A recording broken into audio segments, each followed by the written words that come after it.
like I mentioned, we are going to look at what are your different SQL Server migration options and Azure SQL deployment options and choosing between these options, deployment options, choosing a particular tier. And then we'll quickly look at a demo which shows you a very easy interface of how to pick one of these options. You're also going to show a demo as well? Yeah, I'm going to show a demo. All right. So quickly jumping into what are your different SQL Server migration options available to you when you are trying to upgrade or migrate your SQL Server from one version to another. So there are two basic ways in which you can migrate your SQL Server, current SQL Server. Either you decide to upgrade and modernize to Azure, and you bring your workload to Azure. Move to cloud. Exactly. Or you just decide to modernize on-premises and you just decide to upgrade from an older version of SQL Server to a newer version of SQL Server, which is SQL Server 2017 or SQL Server 2019. 2019 coming up now. Yes. That's really exciting. Pretty soon. Yeah. So if you are a end of EOS customer, end of service customer, you can either upgrade to a new version or you can continue to use your EOS server with the help of ESU upgrades. You can purchase those on-prem. Or when you come to Azure and you decide to modernize to Azure and you bring your workload to VM, let's say, you get those ESU updates for free on Azure VMs. Okay. Or you can decide to just upgrade and come to Managed Instance or Azure SQL TP. And then you never have to worry about any upgrades in future. Yes. Right? So let's dive deep into all of these options. So let's assume that you have decided to upgrade to Azure and modernize to Azure. Of course. And once you have decided to modernize to Azure, there are multiple options that are available to you. And the first one is SQL Server virtual machines. So you want to bring your workload to Azure, but you want control over the OS, you want control over the SQL Server and database server, complete control, then this is a good option for you. Okay. Another one is SQL Managed Instances, wherein you don't want to manage the hardware, you don't want to manage the OS, you don't want to manage the database, you want Azure to manage all for you, but you want SQL Server level access and you want network access. Like you want to make a VNet with your on-prem network and then you want to control access to that network. So Managed Instance is a good option. And the third one is SQL databases, Azure SQL databases.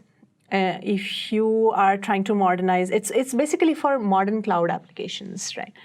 And when you create a database, you can easily scale it up, scale it down. It's easy to provision, and it's for the modern workloads, modern cloud applications typical. And SQL Database also provides you a way to scale all the way up to 100 terabytes and beyond, and it also lets you use options like serverless, where you can save some costs by not paying for compute when you're not using it. I see. You can pause in a way? Yeah, you can pause in a way and then save some cost that way. That's awesome. And there is another option, Elastic Pools, where you can share the resources and save some cost that way also. Okay. All right. And especially all these deployment options. Let's say it shows something, right? But overall deployment options, can you please talk about those? And also if you have some real world examples, you can talk about those as well. Yeah, sounds good. So like I mentioned, there are 3 different options available to you, but then when to choose what, right? That's often a source of confusion for a lot of customers. So let's say you want to manage your SQL Server. Yes. You want OS level control, you want SQL Server level control, and you want to control everything. And so SQL Server virtual machines, like I mentioned, is a good option. Okay. And SQL Server Virtual Machine, typically customers also use it when they have features, they are using features like DTC and Polybase, which are not available in Azure SQL Database. So then it becomes a natural choice for them. Yeah. And also, if you want to run SSIS, SSAS, SSRS type of applications. Integration services, analysis services, reporting services. Exactly. Okay. Co-located with your SQL Server, or you want to run a third-party application and you want to co-locate with SQL Server on Azure, then SQL Server VMs are a good option for you. Mm-hmm. And H&R Block is one of our customers who recently migrated their workload to SQL Server on VMs and SQL Server 2017. And that was their first step of migration. And now they are looking to migrate to SQL Server Managed Instances as their next step of migration. So once you migrate to Azure, it opens up the different ways of modernizing your application and continuously evolving them. So now let's next discuss the SQL Server Managed Instance, SQL Managed Instances. And managed instance is something that you would choose when you want 100% surface area compatibility with SQL Server. So you get full compatibility of features, and you also get some control over networks. So you are allowed to you are able to create a VNet, and then you are able to control the access to your managed instance through that VNet access, allow applications or allow users that you want to. Komatsu is a customer who recently migrated to SQL Server Managed Instance. They brought about 1.5 terabytes of data to Managed Instance very easily. Cool.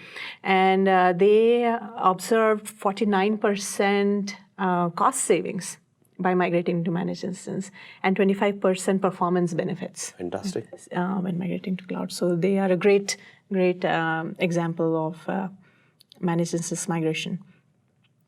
Now you just want a database. You don't want to deal with server or instance level, and you want database, you want it to be fully managed. So managed instance also is fully managed by Azure. So you get HADR and everything, all those benefits by default, right? In SQL Database also, you get all these benefits by default. It's completely managed by Azure. You just have to create a database, spin it up, dial it up or down according to your workload requirements. It's very easy. Provisioning is very easy, very straightforward. And it has simple deployment cycles, right? Thomson Reuters is one such customer who picked Azure SQL Database recently because for the e-billing application. And they picked it because of fast provisioning and easy scale up and scale down of Azure SQL Database. Now, if you have an application which is multi-tenant, where you want to host multiple databases, maybe you are selling a product to your customers, and for each of the customer, you want to host a database in Azure SQL DB. Like a retail scenario? Like a retail scenario. So you would, there is an option available for you, which is Elastic Pools, Azure SQL DB Elastic Pools, which where you can host a multi-tenant application. And this lets you share resources among the databases. So when you do that, you can also observe some cost savings for you. So it's a good option for those type of people. And Paychex is one such example who actually hosted their payment and time management software on Azure SQL Database. And they are able to scale to hundreds of thousands of customers with the help of that's fantastic. with the help of this Azure SQL Elastic Pool migration that they did. I see. So the next question always becomes, what tier do I choose? If let's say I want to go for this, but yeah, that's also like people always ask that. So we have multiple tiers available in cloud for Azure SQL DB in Managed Instance, General Purpose, Business Critical, and Hyperscale. Hyperscale is available for only SQL DB. And in SQL DB, for SQL DB and Elastic Pool, we have both DTU and vCore models available, which let you choose. And vCore model is basically especially good. It provides you flexibility to choose between compute and storage. And with Hyperscale in Azure SQL DB, you can scale very easily, scale up and down very quickly. It's very fast, all the way up to 200 terabytes or more. And in general purpose tier for single or elastic pools, we also give you a serverless option now, which lets you save on your compute cost, like I mentioned before, if you're not using it. So I think Ajay is going to talk about this more in detail later. And with that, I am going to just quickly give you a demo of how these all different options are available to you on Azure when you go to Azure, and how you can choose between all of these, right? All right. So let's quickly switch to my demo screen here. And here I just have my Azure portal open. And when I come here, I can go to my favorites, and now you have this new experience available to you, new resource type available to you, which is called Azure SQL. So hold on. So when people go to portal.azure.com, how do they get to this screen? All right. So let's start really from scratch then. Yeah. So this is your portal.azure.com. Okay. You come here. Yeah. You see this, and you see all these resource types here, right? Different resource types. Yes. So if you have not seen Azure SQL before, the only resource types that you would see is probably SQL Database, SQL Managed Instance, if you have put them in favorites or virtual machines, right? And you can say create a resource here, and if you type Azure SQL, you will see a new resource type, Azure SQL, right?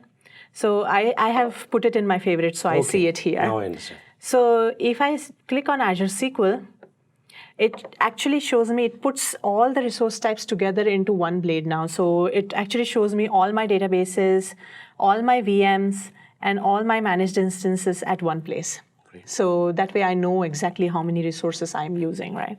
And what all resources I have. So now let's say if I want to add a new resource here, right? So if I click on add, it now tells me that there are these three different type of Azure SQL resources available to me. The first one is SQL Databases, where I can pick between single database or elastic pool or a hyperscale or serverless, different options. And the other one is Managed Instance, where I get network level control. So I can set up my own VNet. And the third one, of course, is SQL Virtual Machines, where I can bring my SQL Server version from on-prem to cloud as is. And like I mentioned, the EOS, I can take benefit of the ESU updates for next 3 years for free on Azure. So it's a great option for customers looking to quickly migrate. So yeah, these are three different options available, and customers can quickly get started with their migrations with the help of these options. That's awesome. Thank you so much for all this great information, Shreya. Thank you. Thank you for having me here. All right, folks, we'll be right back with our next segment with Ajay Jagannathan. Please don't go away.